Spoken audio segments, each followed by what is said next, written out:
I'm in the workshop of the tolix chair. This is a really beautiful chair color, the blue color. So now as you can see, it's just hanging on the line to make the pre-finishing for a clear coat. This is going to be the final process for the finishing. This is a chair we have done the e-coating. This is good for the outdoor furniture, outdoor use, and then do the powder coating. Now they just hang on the line to make the final clear coat. Okay, so I just introduced the finishing we have for this chair, and now this is just offline, and people just put this price on the chair, and then she will check the slide to make sure the chair was wobbling.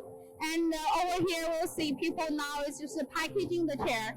Okay, now people now is packaging the chair. Basically, they use this styrofoam to protect the leg first, and also the styrofoam rope to protect the back. And then they're gonna stacking them together like 4 pieces, and then put them in one box.